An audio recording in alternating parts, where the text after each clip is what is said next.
성경에 66권 각 권을 통해서 성경이 한 권으로 이루어져 있습니다. 66권에 보면은 여러분 글의 장르가 다릅니다. 장르라는 건 글의 종류가 다르다는 얘기입니다. 역사를 기록해 놓기도 했고 순전히 하나님의 명령과 규범을 적어놓은 말씀도 있고 즉 법전도 있고 이름하 이걸 신명기 법전이라고 합니다. 모세법이라고 합니다. 율법, 법, 시, 그죠? 예언, 편지, 그렇죠? 그 다음에 역사를 조사해서 써놓은 그런 글들이 있고 자 장르가 여러 가지입니다. 그럼 무슨 말이냐면 이해하는데 다양한 문학 실력이 필요하다는 얘기입니다. 그 말고 성경을 일반 문학 작품 읽듯이 똑같이 읽어야 된다는 뜻은 아니지만 적어도 무슨 말이냐면 글을 읽는 법을 알아야 된다 이런 말입니다. 뿐만 아니라 이렇게 장르가 다양할 뿐만 아니라 내용과 주제도 아주 다양합니다. 그렇죠? 이거 뭐 굳이 설명 안 해도 되죠. 그런데요 우리가 예수 믿으면서 은혜는 한 구석에서 받습니다. 자, 이 말도 여러 번 들렸는데 오늘 다시 언급하고 이 문제를 좀 짚고 넘어갈 필요가 있습니다. 은혜는 한 구석지에서 받아요. 골고다에서만.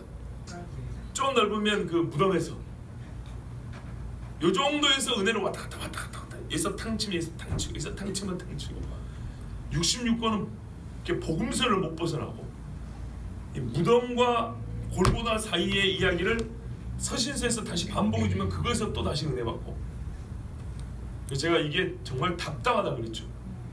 아니 성경이 창조 이야기를 해줬는데 창조 이야기에서는 까마득하고 주님 다시 오신다는 얘기인데 거기는 별로 관심 없고 괜히 그거 얘기하면 이단으로 몰릴 것 같고 그럼 이 성경이 도대체 무슨 필요가 있죠? 그와 마찬가지로 성경에서 우리 보고 생각하라고 요구하는 것은 아주 폭이 넓습니다. 우리가 죄인이다. 이건 세상에 어떤 인간론에서 이런 게 없습니다. 세계에 오신 분들은 들었지만 유대인 과학자, 세계 50대 과학자에 들어간 사람입니다. 이 사람이 대학교 갈 때까지 들어보지 못한 말, 유대교 즉 율법을 가지고 가르쳐주지 않고 들어보지 못한 말, 사람은 죄인이란 말. 대학교 가서 예수님한테 처음 들었다 그랬습니다. 구약 율법이 이게 없습니까? 다윗의 시를 읽으면 그걸 못 본 모양이죠. 그런데요 아무리 성경을 읽어도 까만 눈으로 봤기 때문에 어떤 의미의 까만 눈인지 아시겠죠? 유대교 랍비들은 그렇게 가르쳤습니다. 성경을 읽고 해석을 하되 인간이 죄인이라는 해석을 하지 못하는 방법을 가르쳤습니다. 그러니까 대학교 가서 진짜 예수쟁이한테 이 말을 듣고 모든 사람이 죄를 범하였다. 근데 특별히 어디서 깨졌냐? 여자를 보고 음욕을 품는 자마다 마음이 이미 간화하였느니라. 본인이 음란 중독증이 있었거든요. 아무도 몰라 자기만 알고. 근데 이 마음을 이 말씀이 꽝 치니까 거기서 나는 죄인이라고 무너졌다는 거 아닙니까? 집에 갔더니 부모님이 안 믿어요. 저주하다시피. 근데 나중에 어머니가 성경을 읽고 돌아왔다 그랬어요. 네가 믿은 예수가 맞구나.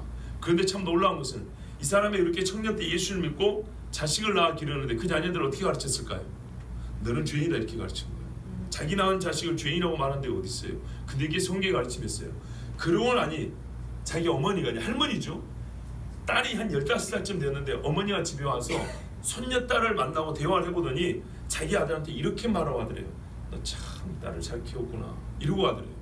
그리고 거기서 감동을 받고 성경을 보고 아 왜 이렇게 딸을 키운지 알겠다. 나도 이제 예수님이 나의 구주로 영접한다 이러고 울면서 왔다는 거예요. 70이 넘은 어머니가. 성경은요 이 세상 사람들이 알지 못하는 걸 가르쳐주는데 첫 번째로 인간에 대하여 죄인이라고 말을 해줍니다. 하나님에 대해 창조주라고 말하고 구속주라고 말하고 심판주라고 말해줍니다. 그런데 우리가 인간에 대한 이해는 뭘로 받냐? 사람은 복받은 존재. 이 외에서 은혜를 못 받는 거예요. 봐보세요. 유대인 과학자가 세계 50대 과학자에 들어가는 사람이 어디서 은혜를 받았다고요? 너는 음란한 죄인이다. 너는 간음죄 지은 죄인이다. 여기에 은혜를 받고 하나님의 품 안으로 들어왔다는 얘기 아닙니까? 너를 품어주고 이해하시고 젊을 때는 다 그러는겨. 다 이해할 수 있어. 이래서 온 게 아니라 사마리아 여인이 말이죠. 말씀드렸잖아요. 초면에 신뢰라도 유분수지. 네 남편을 들어 이거는 뺨 맞을 이야기라고요.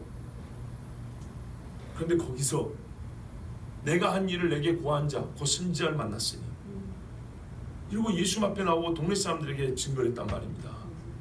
이게 바로 전도에 미련한 것입니다. 자, 전도의 미래한 것을 통해서 우리가 예수를 믿게 되는데, 그때 보세요. 소위 말하는 사람의 인식의 폭이 넓어집니다. 내가 그 전에 죄인으로 살 때는요, 제 아무리 똑똑한 것 같지만 인간의 근본에 대한 이해가 요만해요. 깊이가 이만해요. 그런데요, 예수를 알고 성경을 보면 인간이란 존재가 무엇인지 이렇게 깊이 알 수 있고요, 저 위로 갈 수 있고, 우리가 하나님의 형상으로까지, 마귀에게 족쇄가 잡혀가지고 이게 족쇄로 이렇게 사로잡혀가지고 어찌할 바를 모르는 끌려가는 존재로, 이렇게 폭이 넓어진다. 이렇게 위아래로 사람의 존재에 대한 이해가 심히 깊어지고 저 위로 고상해진다고요. 사람이 할 수 있는 일이라뇨. 기껏 해서 학교 공부 열심히 해가지고 돈 많이 벌고 살고, 이게 성공, 예수 믿으면 성공. 요셉을 봐, 애굽의 총리는 돼야지. 요 정도 수준에서 다시 보니까 자기 형들을 용서하는 요셉을 봐보세요. 형들을 용서하되 어떻게 용서하는가 봐보세요.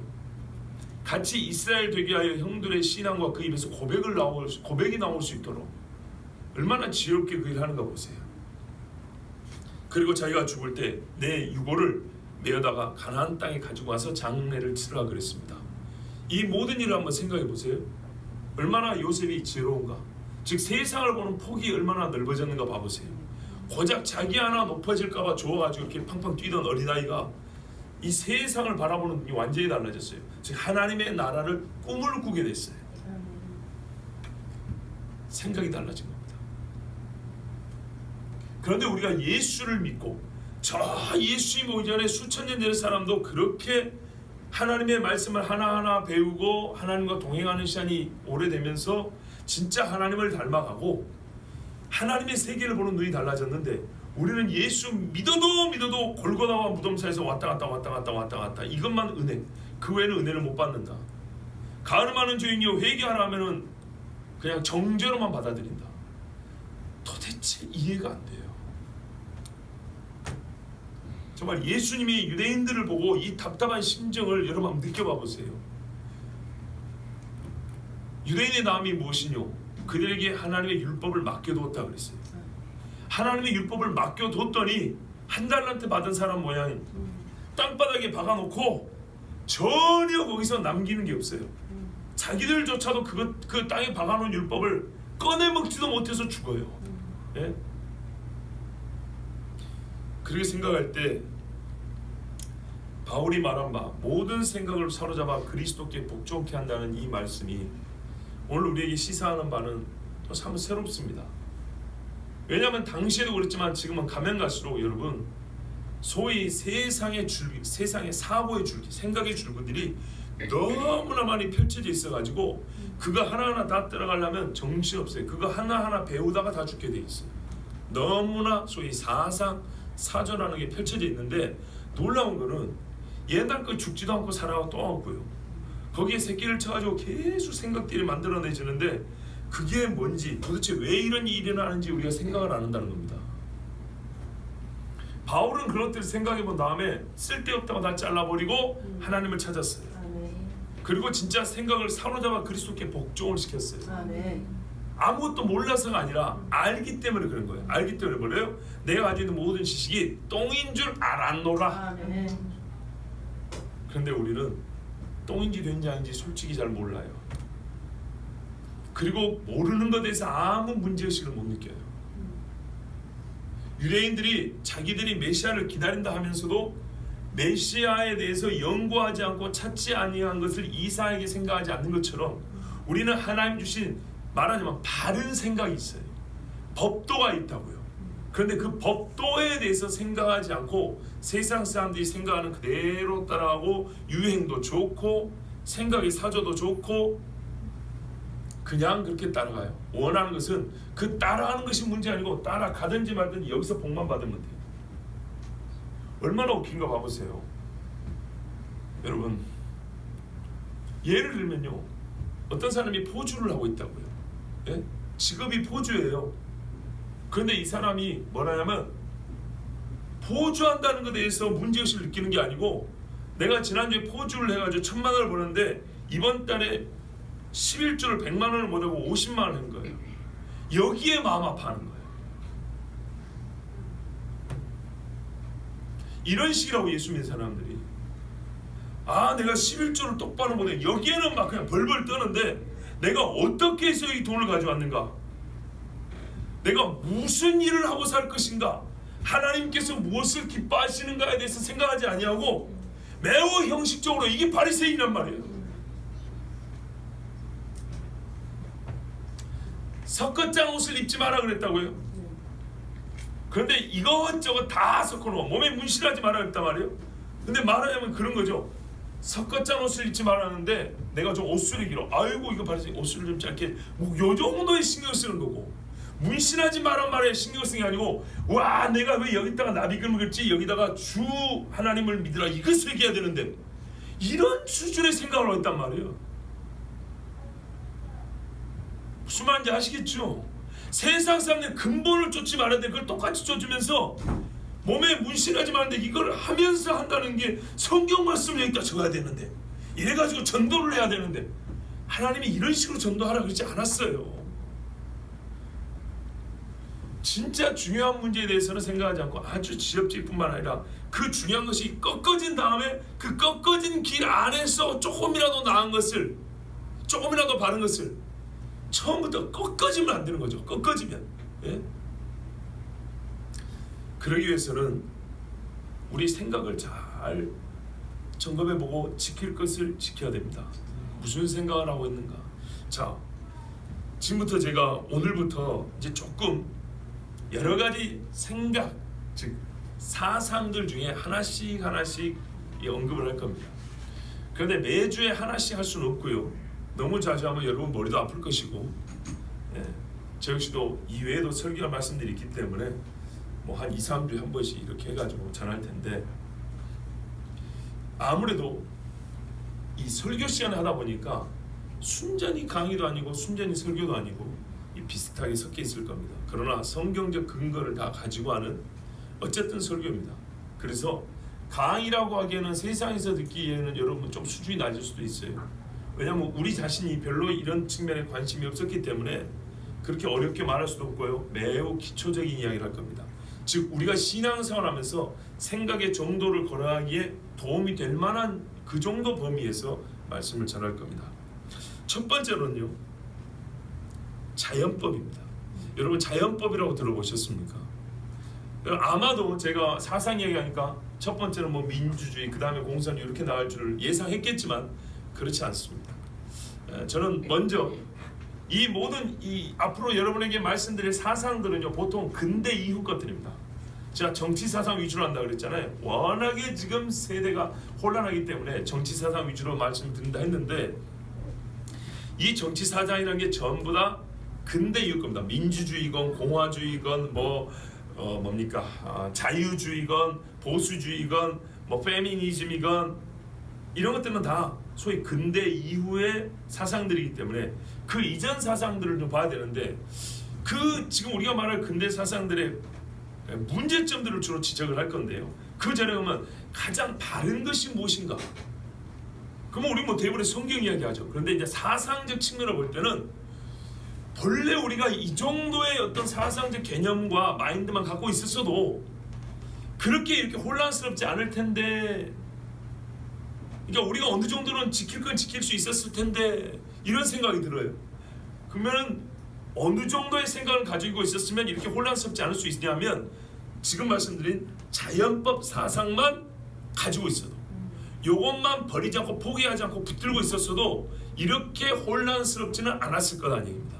이제 자연법 사상이 뭔지 뭐 아주 개론적인 수준만 여러분 들어보시면 이해가 될 겁니다. 자 보십시오. 이 토마스 아퀴나스가요 중세 철학의 대부입니다. 신학자라고도 하지만은 중세 철학을 논할 때 토마스 아퀴나스를 빼놓고는 철학을 논할 수 없습니다. 그리고 중세 철학에서부터 근대 철학이 나옵니다. 아시겠죠? 근대 철학에는 데카르트, 뭐 칸트 여러분 들어보셨을 겁니다. 이런 사람들의 철학적 기반은 아주 고대 철학에서부터 나오지만 최소한 중세 철학을 지나는데, 중세 철학의 체계를 잡고 거의 집대성하고 이후 철학자들의 표본이 된 사람, 이 사람의 철학에서 뭔가는 소스를 끄집어 왔다고 해도 과언이 아닌 사람이 토마스 아퀴나스입니다. 훌륭한 신학자이면서 즉 가톨릭에서도 박사라고 부르는 사람입니다. 진짜 박사라고 토마스 아퀴나스를 얘기합니다. 근데 이 박사 토마스 아퀴나스가 철학과 신학 둘 다의 이 뭡니까 대부입니다. 대부. 근데 그 사람이 다 옳다는 뜻은 아니고, 예, 아리스토텔레스 철학을 많이 이렇게 차용을 했기 때문에 옳다는 건 아니지만 적어도 예수 믿는 사람으로서 상당히 식견 있는 우리의 생각의 이 생각하는 방법들, 그것도 개념 정리를 잘 해놓은 사람들, 잘 해놓은 사람입니다. 그리고 실제로 종교개혁자들도 이 토마스 아퀴나스에게서 중요한 것들을 상당히 많이 배웠습니다. 자, 여러분, 우리가 불신자라고 해서 다 틀린 건 아니죠. 그죠? 이게 바로 자연법사상 관계가 있는 겁니다. 왜 불신자라고 해서 다 틀리지 않냐? 이게 자연법을 갖고 있기 때문입니다. 이제 자연법이 뭔가 궁금하시죠? 좀 들어보십시오.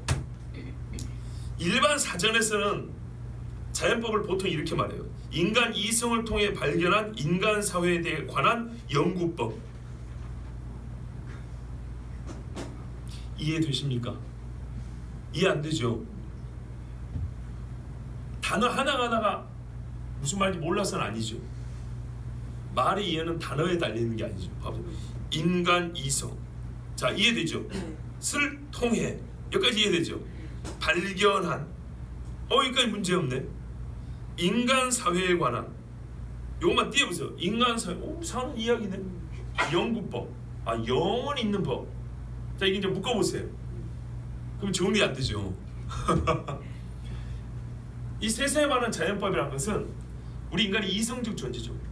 이성적 존재인 우리 인간이 이성을 작동을 시켜가지고 사람이 살아가는 데 있어서 반드시 있어야 되고 영원히 가야 된다는 법을 발견을 한 거예요. 그런 것들을 자연법이라고 그런다는 거예요. 자연법 하면 무슨 과학 법칙을 말하는 게 아니고요.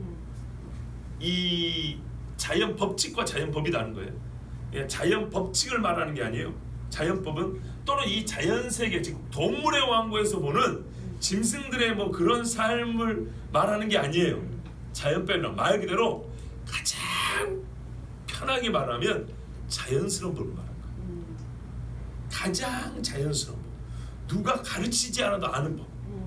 누가 요구하지 않아도 그렇게 하자면 그래, 그거 좋은 것 같아. 이렇게 자연스럽게 나오는 법 있죠. 요걸 보고 자연법이라고 하는 거예요. 겁나기 쉽죠. 그죠? 그런데 이거를 조금 이제 유식하게 얘기를 해보면요, 아퀴나스가 법을 4개로 분류했어요. 꼭 이런 분류법만 있는 게 아닌데요, 여기에서 우리가 자연법의 위치를 배울 수 있기 때문에 첫 번째는 영원법이에요. 영원법은 한마디로 말하면 하나님 자신만 갖고 있는 신적 이성입니다. 그러니까는 하나님 내부적으로 하나님이 자기 자신을 움직이게 하는, 하나님 내부에서 하나님만 갖고 있는 하나님이 활동하는 법입니다. 이게 영원법입니다. 아시겠죠? 예. 그래서 이 하나님이 가지고 계신 이 법에 의해서 하나님은 피조물을 만들어요. 만들 때 아무렇게나 만든 게 아니고 하나님 내부에 갖고 계신 자기만의 법이 있어요. 나 하나님, 즉 나 여호와는 이렇게 해가는 일을 하는, 그걸 누가 만들었어요? 하나님 자신이 갖고 있어요. 자신이 만들어요. 누가 준 게 아니고 하나님 자신이 갖고 있어요. 그래서 그 자신이 갖고 있는 법에 따라서 세상도 만들고 세상 안에 움직이는 질서도 부여했단 말이죠. 그러면 이 세상에 있는 모든 만물에는 하나님의 영원하신 자기 안에 갖고 계신 법이 흔적이 남아 있을까요, 없을까요? 있겠죠. 반드시 있죠. 다른 것에 의해서 만들어진 게 아니라니까요. 똑같은 피아노도요, 어느 공장에서 만들었냐, 어느 장인의 만드는 법에 따라서 만드냐, 디자인과 음색이 달라요. 성능이 다르죠. 하나님이 갖고 계신 하나님만의 법으로 이 세상의 모든 것을 만들었어요. 그래서 이 만물에 보면 뭐가 있어요? 하나님의 속에 있는 것이 보인다고요. 그리고 하나님의 속에 있는 속성만이 아니라 법은 의지적 표현이잖아요. 하나님의 성질과 의지가 보이는 거예요. 근데 그게 일관성이 있어요. 아시겠죠? 요게 영원법입니다. 그런데 이 하나님의 법대로 만들어진 것들을 우리가 발견해야 되지 않겠습니까? 그래야 또 피조물인 피조물대로 살아갈 때 하나님의 법과 어긋나지 않게 살아갈 수 있지 않겠습니까? 그래서 하나님의 영원한 법이 이 피조물에 흔적이 남아있고 새겨져 있고 그 원리대로 만들었는데 요거를 벗어나지 아니하고 무엇이 하나님의 뜻에 합당한 것인지 무엇이 하나님의 뜻에 합당하지 않은지 하나님이 형상인 인간에게 가르쳐 준 거예요. 아시겠죠? 요거를 그래서 천부적으로 사람이 태어나서 배운 게 아니라 하나님의 형상인 인간 존재라면 처음부터 보이지 않는 사람의 속에다 이거를 새겨놓은 법이 있어요. 이게 자연법이에요. 이해되시죠? 그러면 자연법이라는 건 뭐냐면 사람 속에 있는 천부적인 법인데 이 법의 기능이 뭐냐면 하나님의 영원하신 속성과 의지를 분별하여 파악하게 하는 법이라 이 말이에요. 이게 사람 속에 있어요. 그러니까 이게 어떻게 해요? 모든 피조물에게 하나님이 좋기 때문에, 아니 모든 사람에게 다 똑같이 좋기 때문에 내가 봐도 옳고 네가 봐도 옳고 내가 봐도 잘못된 건 네가 봐도 잘못되고, 무슨 말인지 아시겠죠? 자, 동서고금을 막론하고 어떤 자식이 어머니 뺨을 때렸어요. 잘했다고 박수 참 손 들어보세요. 이 질문을 똑같이 미국 가서 하면 미국 사람들은 잘했다 그럴까요? 아프리카에 가서 하면요, 식인종들한테 가서 하면요, 저기 남쪽에 오스트레일리아 가서 말하면요 다 잘못됐다 그럽니다. 그리고 부당하게 길 가는데 누가 나를 칼로 찌르려고 했다. 그래서 내가 그걸 피했는데 죽을까봐 일단 피한 다음에 옆에 돌이 있어가지고 찍었는데 이 칼 든 사람이 마주 죽어버렸네요. 자, 이스테 너 살인자라고 사형. 여러분 옳습니까? 왜요? 안 그러면 내가 죽죠. 그죠? 내 생명을 지키기 위해서 한 것이요. 이 똑같은 질문을 영국 가서 하고 독일 가서 하고 저 북한에 가서 하도 뭐라고 대답할까요? 괜찮다 하겠죠. 이해되시죠? 그게 과하였다면 과잉방위가 되겠지만은 생명을 앗아가려는 사람 앞에서 나의 생명을 지키다가 죽이려는 의도도 아니었는데 생명을 지키다 보니까 저 사람이 죽었단 말이에요. 그것에 대하여 보통의 살인죄를 저지른 사람처럼 똑같이 판단하지 않아요. 어느 나라 형법을 봐도 거기에 대한 소위 말해서 정상 참작이 될 만한 조항들이 다 있단 말이죠. 왜 그렇죠? 어느 한 나라가 법을 세운 다음에 나머지 나라 다 따르고 강제했습니까? 이 법을 따르면 돈 준다고 했습니까? 그렇지 않아요. 자연스럽게 어느 나라 동서고금을 막론하고 어떤 나라든지 간에 법을 보면 사람을 죽인 죄는 가장 크게 처벌하게 돼 있고, 그 다음에 몸을 상해한 죄, 그 다음에 명예에 관한 죄, 재산에 관한 죄, 이렇게 이제 돼 있단 말이죠. 이런 순서라든지 무엇이 죄고 무엇이 죄가 아니라는 것에 대한 판단이 희한하게도 옛적에 각 나라마다 민족들마다 서로 교류하지 않고 강제하지 않고 가르치지 않은데도 똑같은 그런 법을 갖고 있단 말이죠. 그러면 우리가 알 수 있는 것은 이것은 천부적으로 받은 것이라고밖에 말할 수 없는 거예요.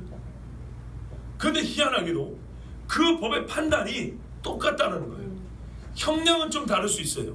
그 나라의 문화에마다 약간의 그 규정은 좀 다를 수 있어요. 그러나 본질적인 의미에서는 똑같다는 얘기죠. 이걸 자연법이라고 합니다. 자, 그 다음에 이제 뭐 인간법이 있습니다. 이거는 국가의 안정과 백성의 미덕을 위해서 아까 말한 자연법의 자명한 원리 있죠.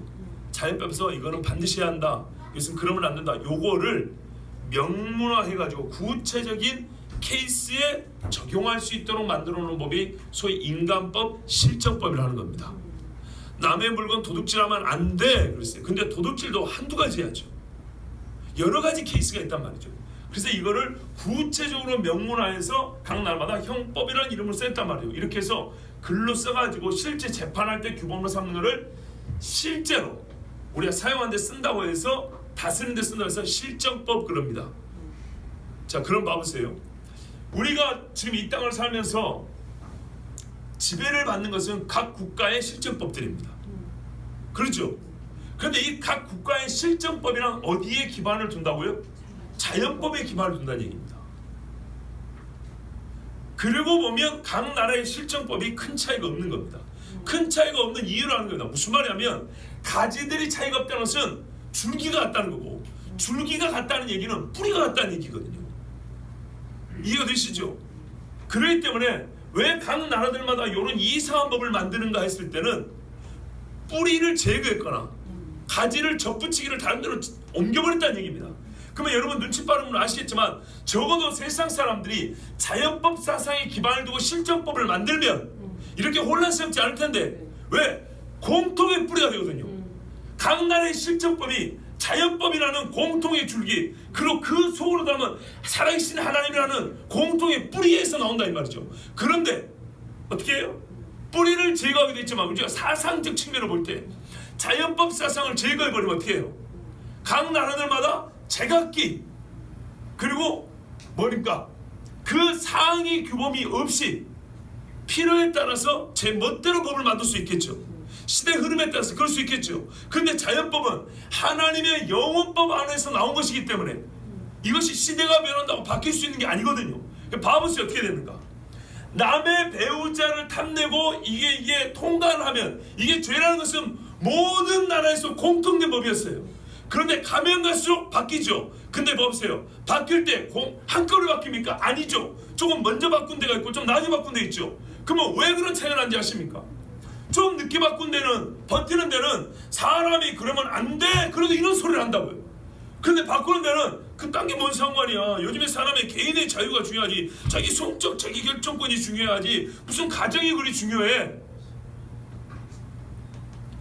그러니까는 성과 관련된, 인간의 성과 관련된 여러 가지 유기적 이 연결체들이 있단 말이죠. 거기에는 가정도 있고 약속도 있고, 지금 남편과 아내랑 약속도 있고, 자녀들도 있고, 사회 안정과 질서 유지도 있고, 또 사람의 신체 건강도 있고, 이 모든 것을 생각해 봤을 때 사람은 당연히 뭘 생각했다고요? 일부일체가 옳은 거지. 그래서 가정을 보호해야 한다는 인류 공통의 정신에 따라 간통죄로 규범을 정해놨는데, 그러니까는 자연법 사상이에요.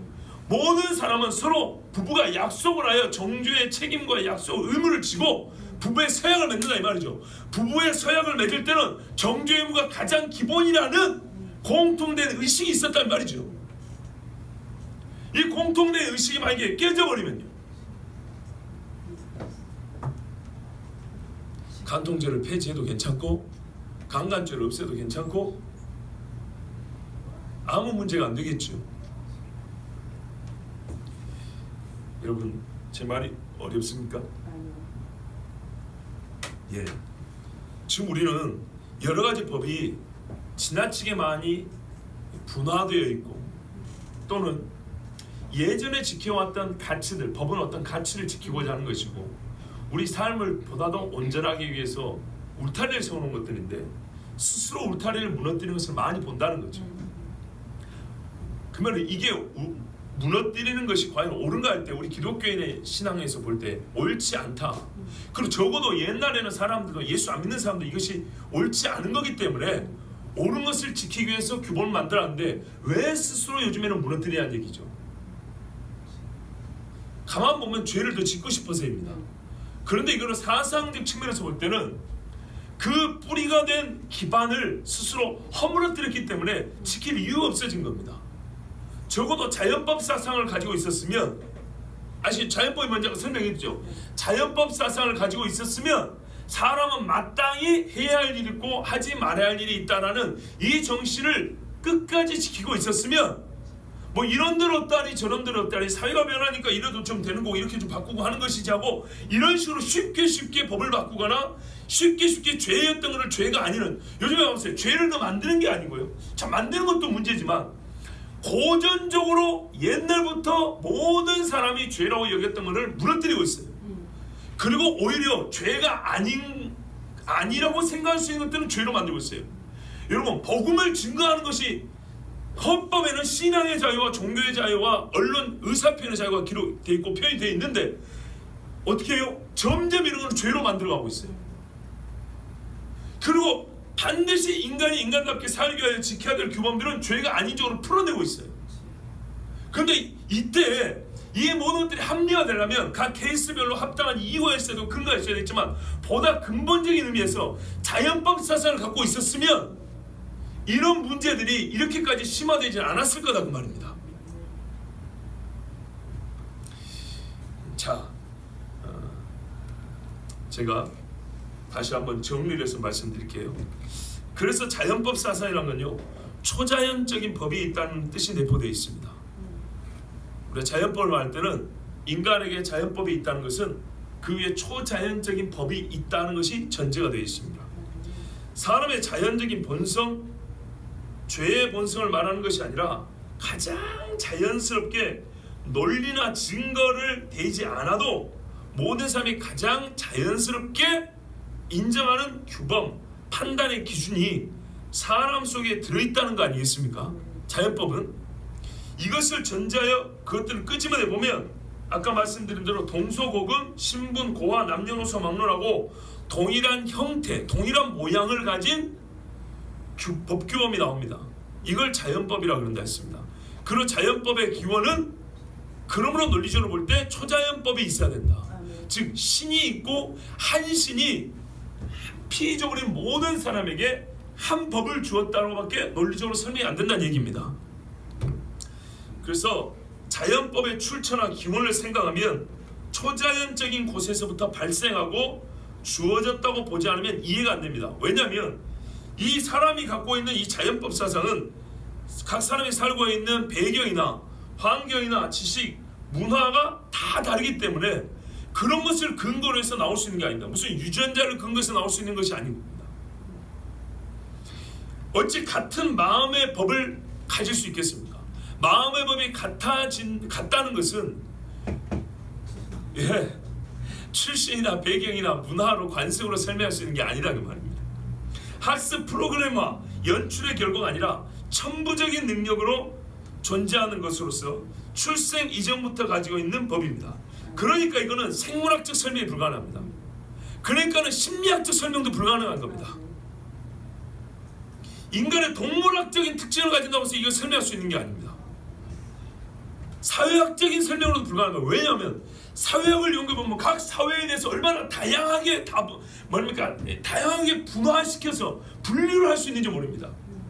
그런데 자연법은 공통된다는 말이에요. 그러므로 신의 존재, 신과 인간의 관계성을 상정하지 않고는 존재를 설명할 수 없는 법이 자연법입니다. 그리고 이 자연법은 실정법의 근거가 됩니다. 실정법이란 누구를 처벌하고 누구를 상을 주고 누구를 옳다하고 누구를 그러다 하려면 합의가 돼야 되죠. 어느 한 사람이 그렇다고 해서 법이 될 수 있는 건 아니잖아요. 그는 권력을 함부로 행사하는 것 뿐이죠. 그렇죠? 법이 되려면 서로 간에 합의가 있어야 됩니다. 그래서 정치인들이 선거할 때마다 이제 사회 이거 어떻게 하시겠습니까? 하면 그건 제가 제 뜻대로 할 수 있는 사회적 합의를 이끌어내 그러잖아요. 이게 법을 만드는 기본 절차입니다. 합의가 있어야 됩니다. 그러니까 합의가 되어야 되는데 즉 이게 규범적 합의가 돼야 법을 만들어서 합의가 돼야 되는데 무엇이 최초에 합의된 법이 되냐? 법이 없는 사회에서 처음으로 법을 만들 때 한번 생각해 보세요. 처음으로 법을 만들 때는 지금까지 우리가 합의된 사항을 법으로 만들 수밖에 없어요.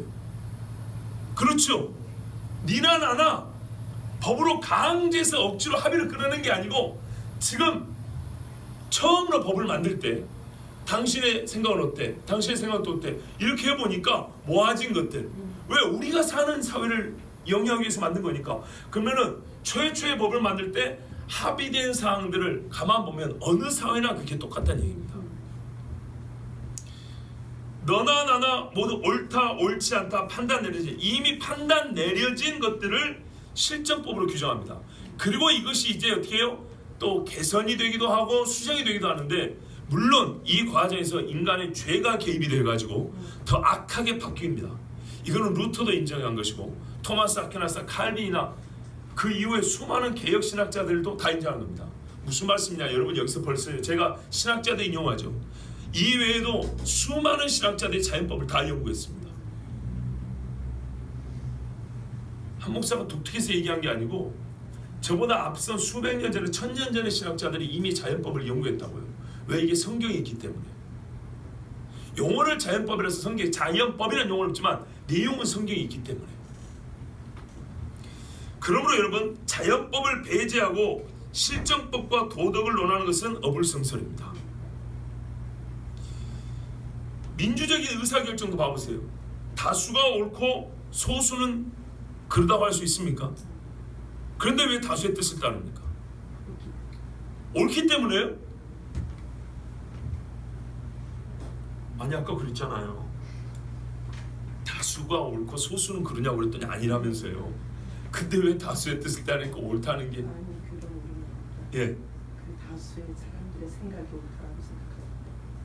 아, 그러면은 저기 옛날 히틀러하고 나치당은 어쩔까요? 옛날에 조선 사람들은 대부분이 기독교인들 죽여야 된다고 생각했는데 다수가 그들의 의견. 그러니까요. 이래서 자연법이 필요한 겁니다. 아시겠죠? 여러분, 민주주의가 되려면 자연법 사상의 바탕이 돼야 됩니다. 다수의 결정을 따르는 이유는요, 다수 자체 수가 많다는 게 옳다는 근거는 아닙니다. 실제로 이런 일이 있었어요. 영국 사람들인가 그런데 이 사람들이 조난을 당했거든요.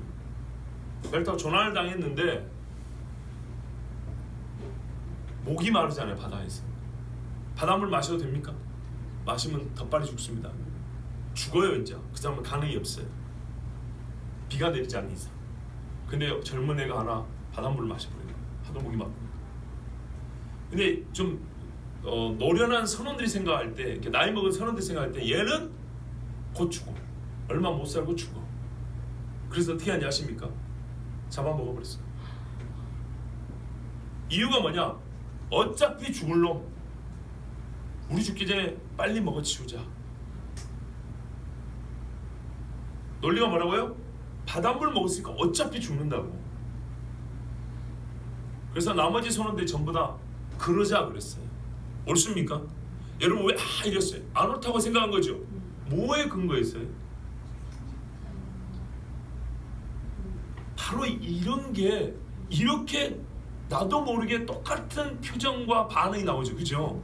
그 일관된 표정과 반응이 나오죠. 그래서 영국에서도 재판을 걸었다니까요. 왜 재판을 걸었을까요? 살고자 했는데 왜 재판을 고소를 했을까? 검사가 고소를 하고 재판까지 열었을까요? 이것이 옳지 않다라는 이미 합의된 규정이 있기 때문이죠.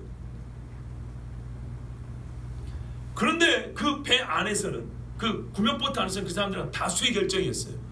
근데 땅에 올라오니까 다수는 뭐라 그래요? 너희들 틀렸대. 그래서 재판을 걸었다고요. 다수를 따라간다고 옳은가요? 그렇진 않습니다. 근데 여러분, 우리는 영국 사람도 아니고 거기에 있던 다수가 아니고 우리는 제3자잖아요. 제3자 입장에서 오늘 여러분 전부 다 아예 이런다고요. 여러분, 다수가 그건 잘못돼서 생각한다고. 왜요? 사람을 잡아먹는 것은 옳지 않다는, 내가 배워서 하는 것이 아니라, 초등학교에서 도덕 시간에 그런 것까지는 끔찍해서 말도 안 해줍니다. 그런데 우리 마음에 이미 탑재되어 있는 옳고 그름의 판단, 법이 있어. 그 법에 의하면 자동적으로 반응이 나오는 겁니다. 그렇죠? 그러므로 민주주의가 옳다라는 근거를 세우려면 뭐냐면요, 적어도 자연법 사상이 살아있을 때야 합니다. 다수가 양심에 근거하여 그 양심의 소리에 반응하는 의지를 갖고 그 의지를 표현한다는 전제가 있을 때야 다수가 결정하는 말을 따르고 그것이 보다 나은 결정이라는 판단을 낼 수 있는 겁니다. 맞습니까? 근데 다수의 양심이 썩어버리면요, 그런 경우들이 꽤 많잖아요. 다수를 따랐는데 잘못된 경우가 많잖아요. 자, 여기서 양심이란 말이 나왔습니다. 자연법과 양심이 같을까요, 다를까요? 뭔가 비슷하게 들리죠? 비슷한데 자연법과 양심이 어떻게 다를까요?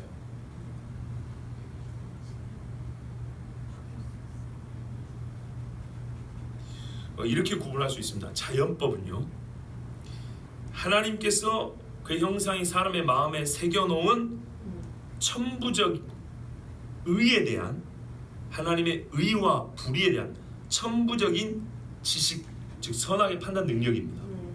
그래서 배우지 않아도 딱 보면 이건 틀렸다, 이건 옳다 알아요.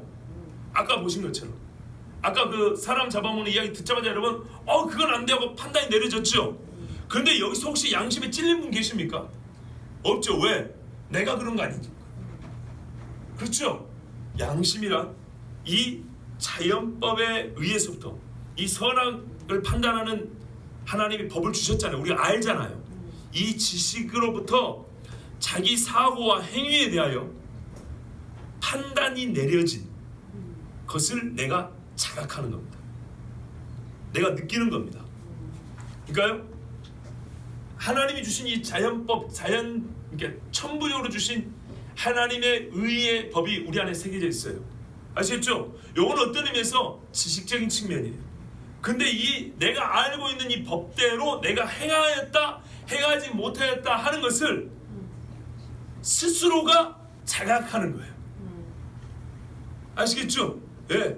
그래서 내가 이 법대로 잘했다 싶으면 내 양심이 잘했다 그래요. 이 법을 알고 있지만 이 법대로 내가 하지 않으면 스스로 어떻게 해요? 찔려서 살 수가 없죠. 그러니까 양심과 자연법은 좀 다른 거예요. 어떤 차이인지 아시겠죠? 그러나 실제 우리는 이걸 거의 비슷하게 씁니다. 거의 비슷하게 써도 큰 문제는 없는데 구별하자면 그거예요. 자연법은 말 그대로 법이에요. 아는 거예요. 지식이에요. 그리고 양심은 그 지식에 따라서 스스로 내려진 판단이에요.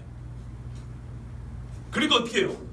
이 자연법이 제대로 있어야 하고 양심이 제대로 작동해야 사람은 하나님 앞에 자기가 죄인과 고백하고 돌아올 수 있겠죠. 그러면 여러분 마귀가 하는 짓이 뭔지 알겠죠?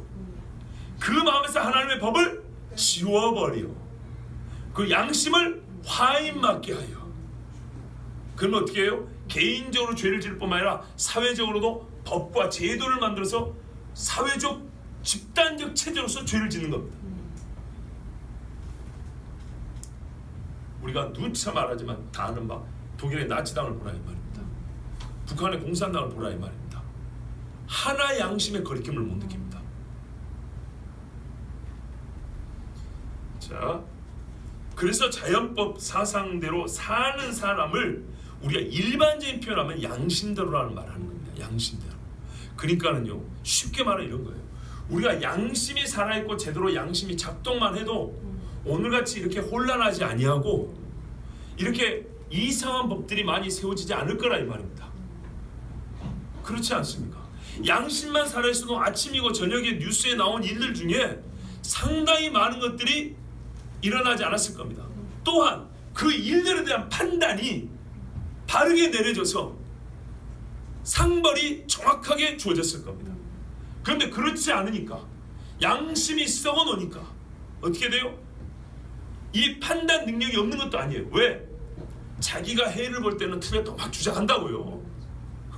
그러니까 자연법이 없어진 건 아닌데 잊어먹는 거예요. 그리고 이 자연법에 자각하는 능력을 많이 상실해버린 거예요. 왜? 계속 사람이 죄를 짓다 보면 또 이렇게 잘못된 교육을 받다 보면 사람은 또 이렇게 흔들리거든요. 이렇게 흘러가요. 그래서 이것들이 무뎌지고 자연법 사상도 많이 없어져서 마음에 하나님의 법들이 이렇게 좀 지워져 갑니다. 그렇지만 이게 완전히 없어지지 아니하여서 남아 있어서 꼭 자기가 손해 볼 때는 이게 강력하게 작동을 하는 거예요. 자, 성경은 자연법 사상을 가르치고요. 오늘 말씀에 로마서 하나님의 정하심을 알고도 그 양심이 증거가 되어 이 모든 말이 바로 하나님께서 우리에게 주신 자연법이 사람 속에 들어있다는 얘기입니다. 여기 좀 더 본문을 보겠습니다. 그런데 지금은 자연법 사상, 그 자연법이 있다는 것 자체도 모르고 이 자연법이라는 것이 우리 눈에 보이게 무슨 뭐가 있는 게 아니에요. 사람 속에 천부적으로 들어있는 하나님의 선악을 분별하는 능력, 하나님 주신 거예요. 이것을 지칭하는 이름이 자연법이라는 거예요. 자연법 사상을 인정하는 이가 없어요. 하나님이 인정하지 않기 때문에 껄끄럽게 그지없는 것을 없애고자 해서 자연법이 사람들 마음에서 없어져 버렸습니다. 또 하나는요, 이걸 없애기 위해서 그럼 어떤 방법을 쓰냐면 헤게모니 전략의 결과물로 왜곡합니다. 무슨 말이냐면 헤게모니는 주도권이라고 그러잖아요. 세상 사람들은 주도권을 쥐기 위해서 각종 전술 전략을 펴니다. 그런데 이 자연법이라는 것도 소위 자연법 사상에 따르면 어느 형식의 어떤 모양 가진 도덕 체계가 나올 거 아닙니까? 이건 옳다, 이건 그렇지 않다, 그러죠? 그럼 쉽게 말하면 기독교인들이 볼 때는 이건 옳다, 이거는 옳지 않다 말할 거 아닙니까? 즉 헤게모니 전략. 기독교인들이 자기들이 주도권을 쥐기 위해서 이건 옳다, 이건 옳지 않다라는 그런 이 법률 체계를 만들어냈다 이 말입니다. 자연법이라는 사상은 기독교인들이 자기들의 이 사회 주도권 헤게모니를 주기 위해서 만들어냈다는 식으로 해서, 그러니까 이거는 우리가 굳이 따를 필요 없다는 식. 혹은 옛날 사람들이, 아시겠죠? 사회 주도권을 쥐고 있던 옛날 사람들이 그들의 주도권을 계속 쥐기 위하여서 만들어낸 법사상이 자연법 사상이다, 이렇게 말을 합니다. 그러면은 요즘같이 권위도 부정하고 제멋대로 살고 싶은 사람들은 당연히 자연법을 없애버리고 싶겠죠. 여러분, 심리학자 프로이드가 말입니다, 사회를 해석할 때 키워드가 하나 있습니다. 이 사람은 인간이라는 존재를 뭘로 해석을 했냐면 섹스로 해석을 했습니다. 제가 그가 한 말을 아주 짧은 한마디만 해드릴 테니까 여러분 비유에 맞는가 안 맞는가 보세요. 아버지는, 세상의 아비란 존재는 아들을 억압한다. 왜 억압하냐? 잘 들어보세요. 왜 억압하냐? 어머니의 성을 혼자 취하기 위해서 억압한다.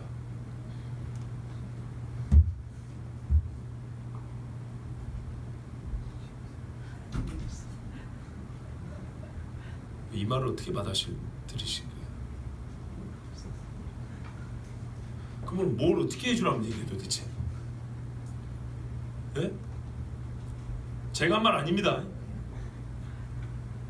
심리학자, 정신무수학의 대가로 꼽히는 프로이드는, 예? 성억압이라는 표현을 썼어요. 요즘에 이 난리치는 애들이 이 프로이드를 많이 배운 애들이거든요. 성억압. 한편은 성억압이 왜 필요하냐면 문명을 발달시키기 위해서 필요하다고 그랬어요. 그러니까는 제멋대로 하면 문명이 발달 안 된다. 왜? 자기 하고 싶은 대로 하니까. 그래서 억제가 좀 필요하다는 거죠. 그런데 결국에는 그 억제가 별로 그렇게 이제 바람직하지 않다는 얘기를 하는 겁니다. 그런 얘기를 하는 중에 제가 깜짝 놀란 게 그런 말이에요. 세상이 이렇게까지 아버지가, 그러니까는 어쨌든 이게 주도에 나가잖아요. 사회를 이끌어가고 이런 힘을 가진 자가 있잖아요. 근데 힘을 가진 자가 힘을 가지지 못한 자에게 그 힘을 계속 유지하고 자기의 이 세계를 구축하는 데 있어서 힘 없는 자에게 가장 그 힘을 행사하는 게 뭐냐면 성억압이라는 거예요. 너는 나와 같이 즐기면 안 돼, 이런다는 거예요. 윤리도 아니고 사람의 인본 질서, 그러니까 인륜도 없는 거예요. 그냥 억압과 피억압으로 개념으로 해석하는 거예요. 아버지는 힘 있으니까 즐기고 아들은 힘 없으니까 못 즐기고. 그러니까 요즘 사람들이 뭐라 그래요? 왜 우리 할 수 있는데 하고 싶은데 못하냐, 있다고 소리 나오죠. 사회 질서, 윤리, 건강, 안전, 이런 건 안중에도 없어요. 말을 해도 이렇게까지 할 수 있을까요? 아버지는 어머니의 성을 혼자 취하려고 아들에게 성억압, 너는 아직 어리니까 너는 이거 몰라도 돼, 이런 식으로 한다는 거예요. 뭐 어떻게 해달라는 얘기예요 도대체? 기가 막히죠. 요즘 젊은 애들이 자기들이 막 자기들 멋대로 살고 싶어 하는데 그 뿌리, 이 더러운 생각들이 어디서 나오는지 알지를 못한다니까요. 근데 자연법 사상을 갖고 있으면 이런 소리를 할 수 있을까요? 할 수 없단 말입니다. 쉽게 말해 성경이 말씀해준 하나님이 주신 양심을 갖고 우리가 생각을 하면 그런 소리를 할 수가 없다 이 말입니다. 근데 우리가 너무나 많이 양보해 준 거 아시겠죠 지금? 포기하지 말아야 될 걸 포기를 많이 해버렸어요. 교회가 왜? 십자가와 무덤만 왔다 갔다 땡글땡글 왔다 하면서 은혜 복 이러는 중에 진짜 생각을 다 뺏겨버렸다고요.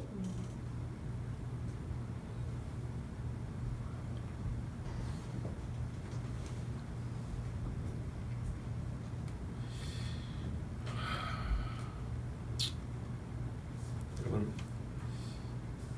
그래서 이 사람들은 자연법을 다 없애버리려고 하는데 없애기 위해서 요즘에 여러분 인터넷도 찾아보세요. 자연법 치면 좋은 이야기 하나도 안 나옵니다. 예를 들어서 우리가 포털 사이트 다움이라는 데 있잖아요. 거기도 가보면 자연법이 인용된 문구들이 나와요. 자연법이란 말을 요즘 이 사상가들이나 문학가들이나 뭐 글 좀 쓴다는 사람이 어떻게 썼는가? 전부 다 부정적으로 씁니다. 자연법의 번성으로 법적 안정성을 상실한 사회가 겪어야 할 무질서는 모두에게 고통이 된다. 보세요.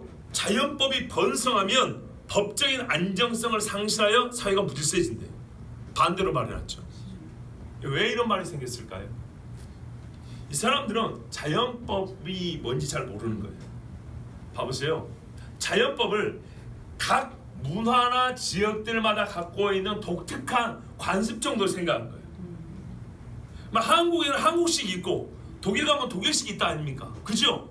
근데 자연법은 그걸 뛰어넘는 거거든요. 독일식, 한국식이 문제가 아니고 무고한 사람을 죽일 경우에 옳다 할 사람, 틀리다 할 사람 이렇게까지 가는데 그게 아니고 독일 사람의 경우에는 사람을 죽이는데 이렇게 하고 한국 사람일 경우에는 또 이렇게 좀 봐주기도 하고 어떤 경우에는 약간 이렇게 좀 보기도 하고 그러니까는 케이스 바이 케이스죠. 이런 식으로 문화마다 좀 달라요. 어떤 데는 뭐냐면 어른한테 고개 숙여 인사 안 해도 괜찮고 어떤 데는 그냥 하이 이래도 되고 어떤 데는 이름만 불러도 되고 그죠? 이런 거는 문화의 차이지만 어른을 공경하는 것은 어느 시대나 다 있는 생각들이죠. 근데 이 자연법을 그러니까는 뿌리 깊은 데서 인간이 천부적으로 갖고 있는 옳고 그름의 판단이 아니고 이것이 죄로 말미암아 왜곡되고 또는 그 각 지역의 자기들의 종교 사상 또는 자기들의 문화가 있겠죠. 관습이 있겠죠. 그것에 대해서 약간씩 변형이 된 것들 있죠. 요것들을 자연법이라고 보는 거예요. 그러면 각 나라마다 차이가 많이 보일 거 아닙니까? 그러면은 이거를 그대로 인정하면 무질서해진다는 겁니다. 근데 이런 말은 왜 나오냐? 세상이 하나가 돼야 되는데 사회가 통합돼야 되는데 이런 식으로 각 나라마다 민족마다 다른 법을 갖고 있으면 사회가 통합이 안 되니까 무질서라는 말을 쓴 거예요. 이해가 되시죠? 그리고 이렇게 말합니다. 우리의 80년대 후반처럼 자연법이 번성한 시대도 앞으로는 흔치 않을 것이다. 우리나라 80년대 후반이 자연법이 번성했다. 이해가 됩니까? 그럼 우리나라 80년대 후반은 조용했던 시대입니까? 좀 시끄러웠던 시대입니까? 시끄러웠죠. 이 오투도 얼마나 부정적인 보세요. 자연법이 번성한 시대.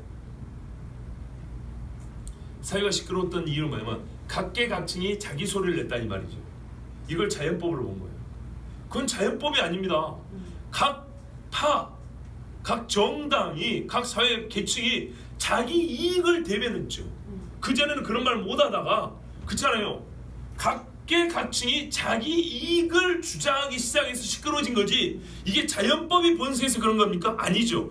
자연법이 뭔지 모른다니까요. 왜 몰라요? 먼저 하나님이 있어야 되는데 신이 있어야 하는데 신이 없고 자연법을 얘기하니까 순전히 그냥 소위 말해서 이 자연법 꼴린 대로 말한 것을 자연법 이렇게 생각을 한 거예요. 그러니까 그거를 정리정돈해가지고 우리나라 법이 실정법을 딱 만들면 이게 훨씬 안정적이고 질서 있는 법이지 이렇게 생각한 거라고. 자, 이외에도 여러 가지가 있겠습니다만은 여러분 결국 자연법 사상을 부정하면요 하나님의 형상으로 새겨진 이 마음의 하나님의 법을 부정하게 됩니다. 그래서 결국에는 신앙의 자유가 부정됩니다. 이거 알아야 됩니다. 신앙의 자유 부정됩니다. 왜냐하면 보세요. 자연법 사상은 상대주의와 대립됩니다. 천부적으로 모든 사람에게 주어진 법이기 때문에 이거는 상대주의가 있을 수가 없습니다. 그런데 자연법이 없어지면 상대주의가 판을 칩니다. 그래도 좋고 저래도 좋고 니만 진리라고 말하는 것이 죄가 되어버립니다. 그러니까 어떻게 된가 봐보세요.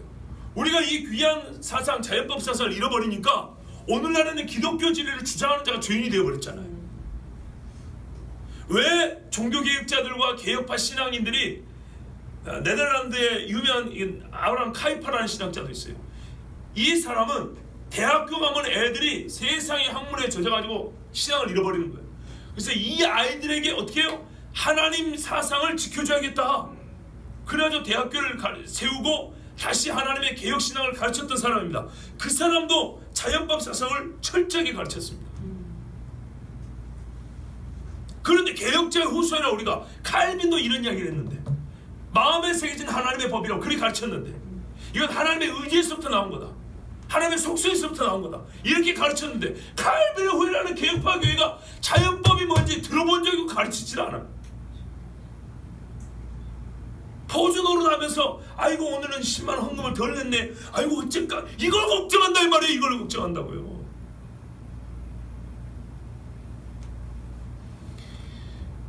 모든 사람에게 동일한 규범적 힘을 발휘하는 법을 부정한다면 진리는 없고 진리를 주장하는 자들의 말로 어떻게 해요? 사회 악으로 규정될 것입니다. 그렇기 때문에 우리가 예수 믿는 이 신앙을 지켜서 기본적으로 너도 나도 알고 있는 가장 근본된 법, 네 마음에 새겨져 있고, 이 법전이 아니고 우리나라 법전도 이렇게 두꺼워요. 법이 세상이 만든 법이 아니라 이 모든 법의 근원된 법. 하나님을 믿든지 믿지 않든 간에 하나님이 적어도 피조물인 인간에게 주신 이 자연법만 인정하더라도 사회가 지금도 훨씬 질서 있고 안전하고 평안해질 수 있어요. 그런데 이게 없어져 버리니까 진짜 사사시대처럼 사람이 각기 자기 속에로 오른 대로 그렇게 살아가 버립니다. 그걸 뭐라 그래요? 자유라는 이름으로, 21세기 해방이라는 이름으로 온갖 법들을 만들어냅니다. 근데 그것이 도리어 하나님을 경외하고 바른 신앙의 자유를 갖고 있는 사람들의 이 자유를 침해하는 시대가 되어버린 거죠. 여러분, 오늘 이 말씀을 보도록 하겠습니다. 사실 이 말씀을 가지고 한 시간을 봐야 되는데 지금 시간이 또 많이 갔기 때문에 짧게 보겠습니다. 보십시오. 시편 16편 7절에 나를 훈계하신 여호와를 송축할지라 밤마다 내 양심이 나를 교훈하도다. 하나님 우리를 어떻게 가르친다고요? 양심으로. 이 기본입니다. 예수 안 믿는 사람들도 하는 말이 뭐라요? 속담에 맞은 놈은 발 뻗고 자도 때린 놈은 발 뻗고 못 자나 그러죠. 예, 도둑이 제 발이 저린대요. 양심이 찔리는 겁니다. 양심이 교훈하도다. 근데 이 양심이 찔리는 걸 뭐라고 해요? 하나님이 나를 교훈하는 거라고 그러잖아. 너 죄졌다고 하나님이 회개의 기회를 주는 거라는 얘기입니다. 그리고 바울도 그러잖아요. 아무리 말해도 이게 안 되는 경우는 어떤 경우냐? 이게 찔리지 않는 경우예요. 그래서 화인 맞은 양심을 했어요. 화인이죠. 인도로 지져버린 거예요. 화상이 왜 무섭습니까? 피부가 재생이 안 되죠. 죽어버린 겁니다.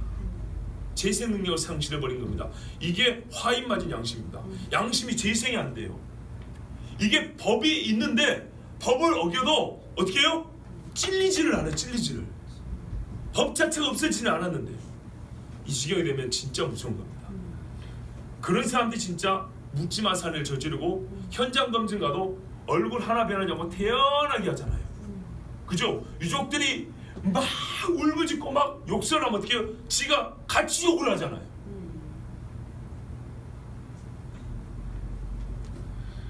자, 하나님은 우리를 훈계하시는데 밤마다 내 양심이 나를 교훈한도다.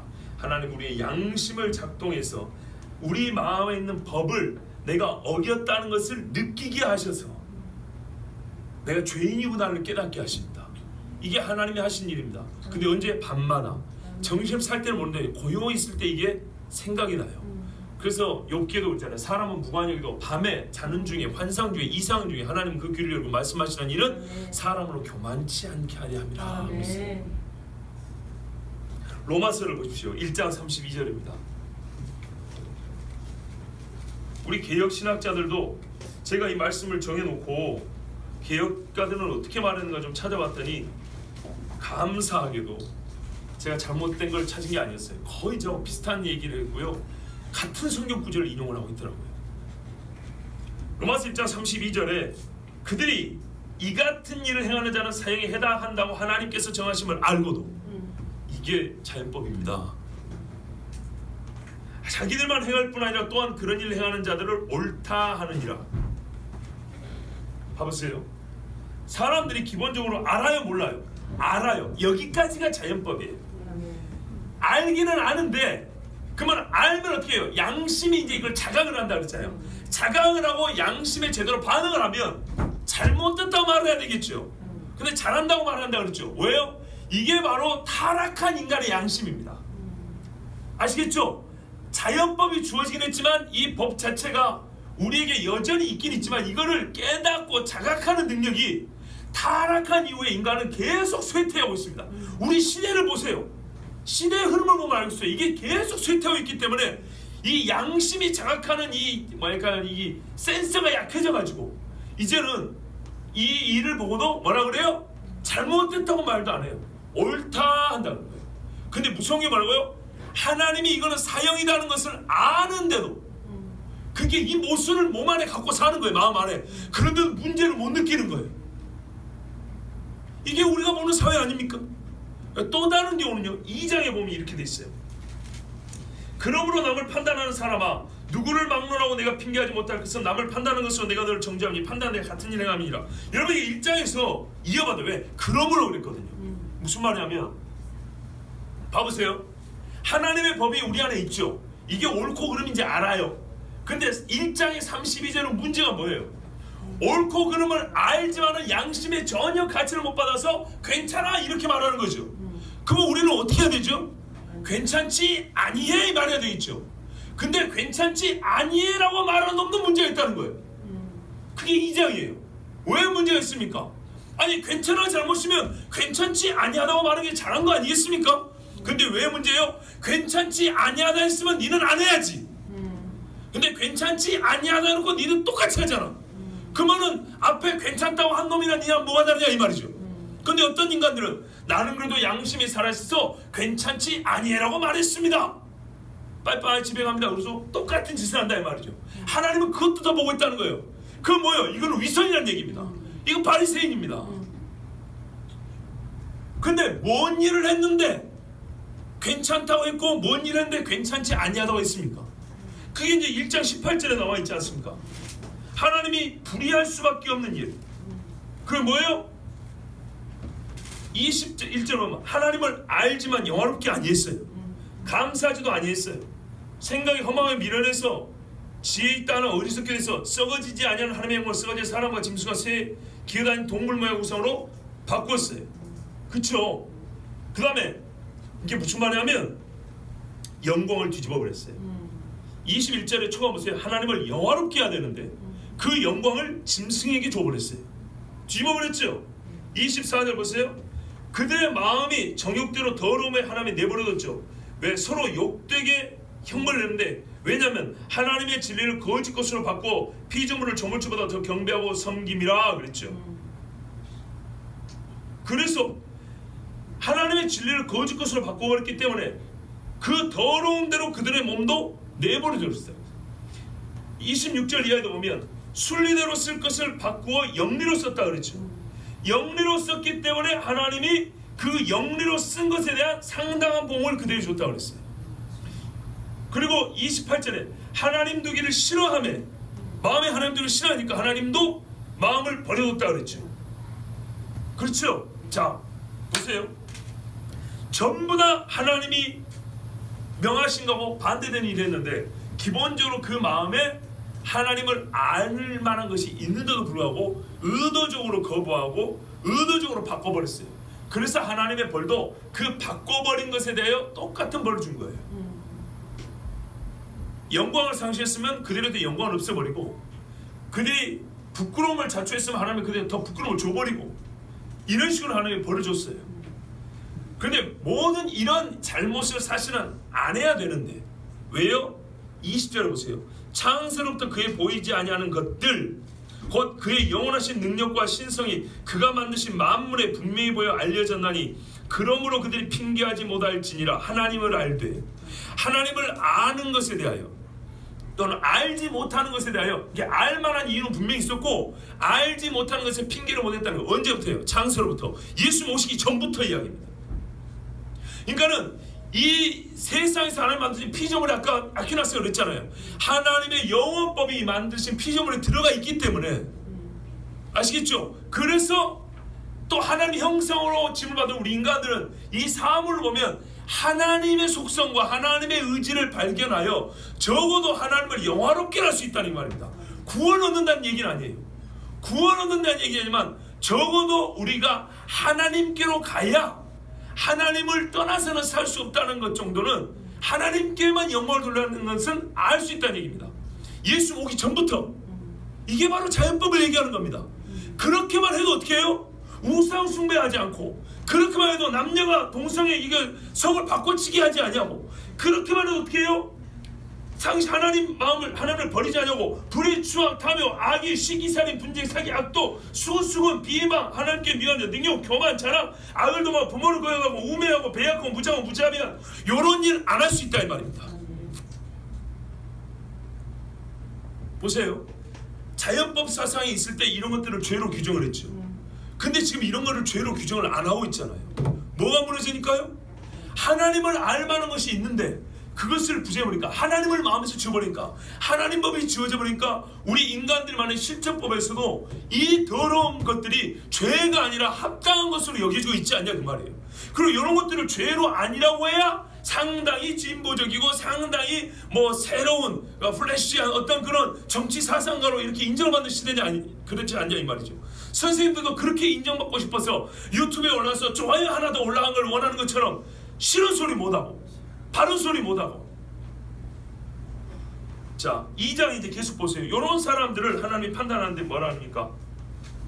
14절 15절 보면 율법 없는 이방인이 본성으로 율법의 일을 행할 때는 이 사람은 율법이 없어도 자기가 자기에게 율법이 되나니 이런 이들은 그 양심이 증거가 되어 그 생각들이 서로 혹은 고발하며 혹은 변명하여 그 마음에 새긴 율법의 행위를 나타내느니라. 아멘. 한마디로 말하면 마음에 새겨진 법이 이 사람의 심판의 근거가 된다니. 이방인을 얘기하고 있는 겁니다. 이 부분에 대해서 2장 6절 이하 16절까지 신학자들 간에 논란이 상당히 많습니다. 근데 그 논란을 여러분들 다 소개할 필요는 없고요. 결론만 말씀드리면 14절 15절은 율법 없는 이방인, 곧 진짜 복음도 모르고 성경도 모르고 사는 이방인들 얘기하는 겁니다. 이 사람들을 어떻게 심판할 거냐, 한마디로 말해서 심판의 근거를 말하는 겁니다. 뭔 근거가 있어야 심판할 거 아니야 이 말이죠. 아시겠죠?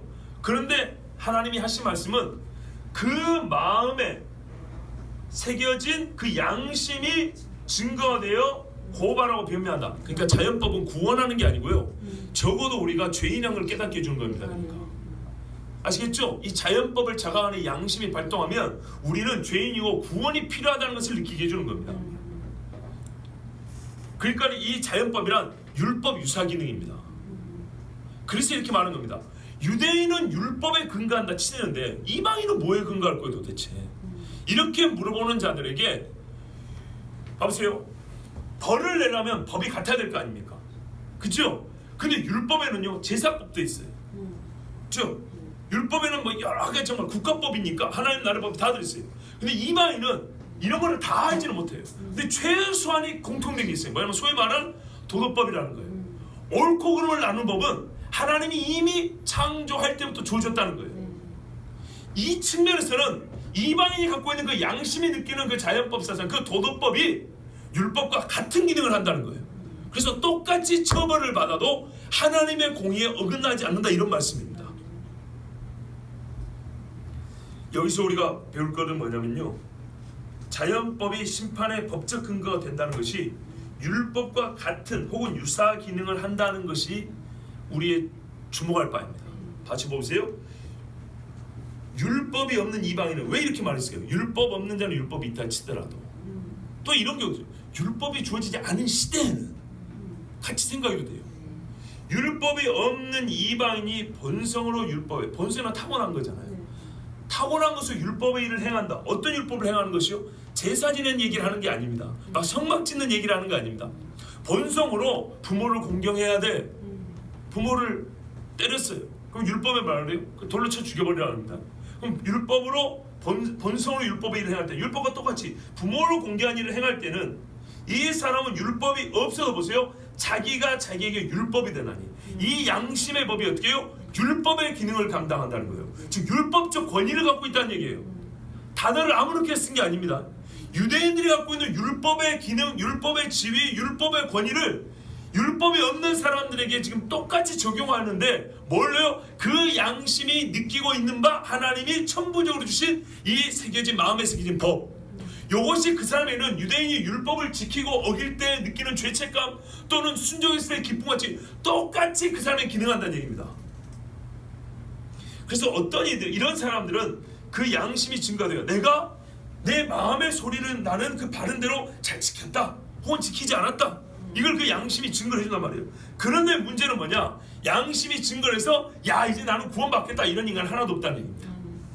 지금 2장의 맥락은 뭐냐면요, 사람들의 하나님이 죄인들에 있는 진노를 얘기하는 맥락이거든요. 무슨 말이냐, 아담의 후손인 모든 사람은 제 아무리 그렇게 해도 어떻게 해요? 스스로 내가 잘해서 구원받겠다고 생각하는 사람은 아무도 없다는 겁니다. 그래서 양심이 증가하는 바는 어디까지? 고발하며 변명하여 그 마음에 새긴 율법의 행위를 나타내느냐까지예요. 그러니까요, 하나님이 새겨준 법에 따라 내가 잘했다 잘못했다는 걸 알아요, 깨달아요. 그런데 실제로는 깨닫는다고 해서 내가 항상 잘하는 일로 선한 일로 계속 가느냐, 그게 아니고 못한 일이 많고 삶을 살수록 죄를 더 많이 짓는 거예요. 그래서 이거를 양심이 깨달아 너는 하나님의 법을 어겼어라고 말해준다는 거예요. 그러면 그 어긴 죄의 정도, 그 깨달음이 뭐냐면 유대인에게 있어서는 율법을 가지고 그들이 어긴 것과 매한가지다 이런 말이에요. 그러니 너를 내가 심판하는 데는 아무 문제 없다는 거예요. 왜? 1장에서부터 창세로부터 보이지 않냐는 하나님의 신성이 나타났으니 이것만 보더라도 너는 로마서 1장 후반부에는 이 죄를 안 지었을 거란 말이죠. 근데 여기서 한 걸음 더 나가서 어떤 놈들은 그것이 괜찮다고 말하는, 이건 재판관도 마찬가지예요. 또 어떤 이들은 공명심이 있어서 틀렸다고 말하지만 자기들도 똑같은 일을 해가고, 자 이런 맥락에서 쭉 갈 때 그러면 그건 유대인은 그렇다 치고 이방인은 어쩔 거냐, 율법이 없는 사람은 어쩔 거냐 할 때 그들 뭐가 다르냐, 창세로부터 보인 증거는 똑같은데 그들도 똑같이 하나님이 그 양심을 통해서 가르쳐 주시나니 결국에는 그들도 뭘 깨닫는다고요? 나는 고발당할 수밖에 없는 죄인이구나, 나는 내 행위로는 나 자신을 의롭다고 이름하는 게 하나도 없는 죄인이구나, 요거를 깨닫게 된다는 겁니다. 그래서 결국 어떻게 해요? 하나님의 심판은 의롭다는 거예요. 그럼 모든 사람이 죄 안에 사로잡혔다는 거예요. 그러니 유대인이든 비유대인이든 예수님이 오기 전 사람이든 온 후의 사람은 모든 인간은 누가 필요해요? 메시아가 필요한 거예요. 그 3장으로 가는 겁니다. 여러분 잠시 25절부터 29절을 잠깐 보시면, 내가 율법을 행하면 할례가 유익하나 만일 율법을 범하면 내 할례는 무할례가 되느니라. 그런즉 무할례자가 율법의 규례를 지키면 그 무할례를 할례와 같이 여길 것이 아니냐. 야 여러분 이게 얼마나 이상한 말인가 봐보세요. 율법을 행하면 할례가 유익하나 만일 율법을 범하면 내 할례는 무할례가 되느니라. 여러분 할례를 행하는 것은 율법을 지킨 겁니까 안 지킨 겁니까? 지켰다 하잖아요. 할례를 행하는 건 벌써 육체적 측면이에요. 겉으로 할례를 행하는 것도 율법이 명한 거예요. 그것을 했어요. 했는데 뭔 율법을 말하는지 모르겠지만 율법을 어기면 그 할례 아무 소용없대요. 이상하지 않아요? 나 분명히 율법에 순종해서 할례 했는데, 그렇죠? 뭔 율법인지 모르지만 이 율법을 어기면 너 율법을 이렇게 할례가 소용이 없대요. 애쓰고 고생하고 힘들게 할례가 아무 의미가 없대요. 그러면서 뒤에 간 게 뭐예요? 표면적 유대인이 아니고 표면적 육신의 할례가 아니라 오직 이면적 유대인이 유대인이며 할례는 마음에 할지니 영에 있고 율법조문에 있지 아니한 것이라. 그 칭찬이 사람에서 아니요 다만 하나님에게서니라. 그렇죠? 그러니까 우리가 여기서 아마 제가 강의 설교에서 다 했지만은 이제 자연법과 관련해서 배우는 게 그런 겁니다. 우리가 하나님이 본래부터 율법에서 우리가 요구하시는 것이 형식을 다 무시하는 건 아니지만 할례라는 어마어마한 언약의 증표 아닙니까? 그렇죠?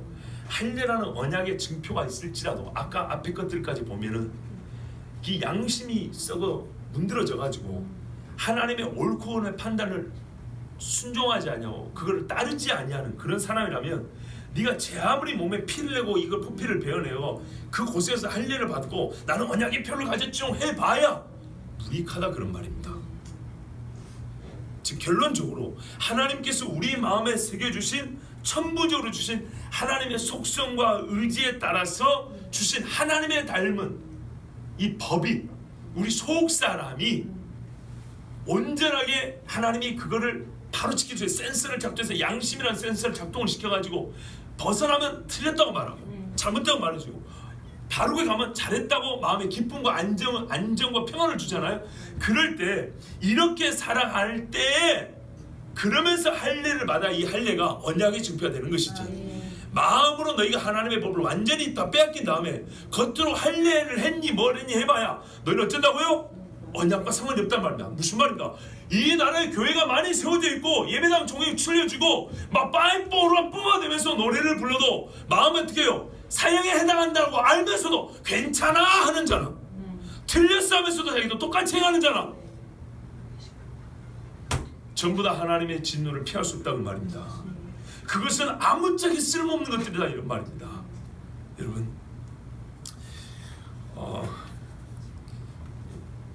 하나님 말씀에 분명히 하나님은 선언하십니다. 하나님은 처음부터 사람에게 그 마음에 우리를 하나님을 닮게 했다 그러잖아요. 그 닮음에 여러 가지 뭐 해석이 있는데 그건 한마디로 말하면 종합으로 닮았다는 얘기입니다. 무엇을 닮았다고 이렇게 한 게 아니라 그냥 하나님을 닮았다는 게 총체적으로 하나님의 축소형입니다. 그렇기 때문에 하나님만큼 의롭지는 못해도 우리가 하나님은 아니니까 하나님과 똑같지는 않아도 하나님의 형상으로서 이 세상을 네가 다스리고 네가 경작해라, 이것이 가능할 정도로 하나님의 뜻에 맞게 다스리고 뜻에 맞게 경작하고 정보할 수 있을 정도의 하나님의 닮은 속마음, 그걸 우리에게 주신 겁니다. 하나님이 창조할 때 이렇게 이런 법칙으로 움직여야 돼. 이 달과 해는 이렇게 움직이는 거야. 이렇게 하나님이 정해놓으신 것처럼 사람의 마음속에 이 땅을 다스리는 존재로 만든 사람의 마음속에는 너는 이렇게 다스려야 된다, 이렇게 이거 경제하는 게 옳은 거라고 하나님이 담겨주신 그 법이 있단 말이에요. 그 법대로 해와 나는 계속 움직이고 있는 것처럼 사람의 본래 주신 그 법이 있다. 그걸 자연법이라고요.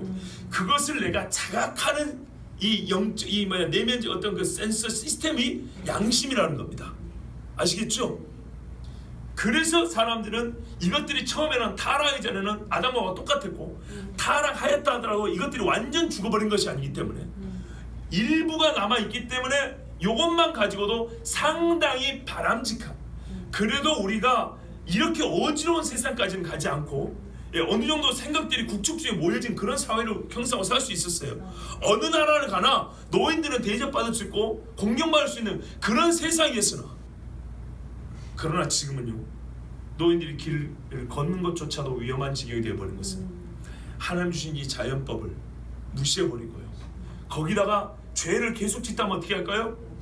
그렇죠, 양심이 화인을 맞아 이 그나마 남아있는 양심이 점점 불이 꺼져 죽어가고 있기 때문에 우리의 세상이 지금 어디로 간지조차도 자각도 못하는 거예요.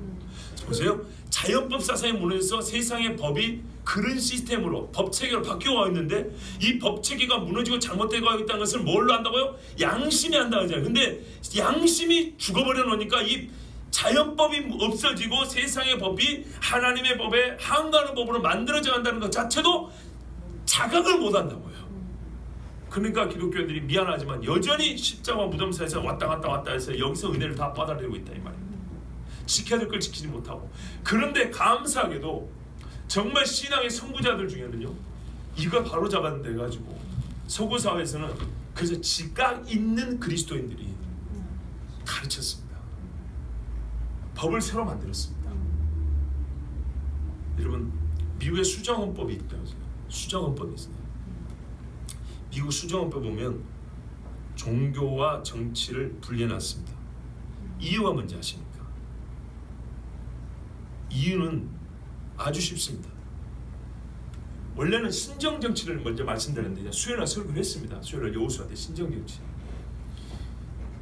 하나님께서 우리 사람들에게 하나님을 경외하게 하고 신앙생활할 수 있는 자유를 주셨잖아요. 그런데 세상의 법이라는 것은, 국가라는 것은 가만두니까 이 세상에 권력 있죠. 권력을 가지고 점점 신앙을 억압하더라는 거예요. 그래서 신앙을 보호하기 위해서 종교와 자유를 분리해놓은 겁니다. 무슨 말인지 알겠어요? 왜 종교가 정치에 간섭하는데, 왜 종교 교회가 세상 일에 간섭하는데, 이래서 분리를 시켜놓은 게 아니고 세상 권력이 교회에 힘쓰지 말라고.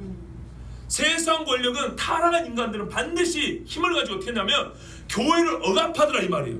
그래서 청교들이 법을 만들 때부터 하나님의 자연법 자세에 입각해 볼 때 신앙의 자유는 지켜야 된다, 정부가 교회 손대지 마라. 그래서 만들어 법인데 지금은 거꾸로 돼가지고 왜 교회가 세상에 말을 하냐고, 왜 교회가 정부에다 말해요, 이렇게 그걸 주장하는 종교와 정치를 분리를 말을 하죠.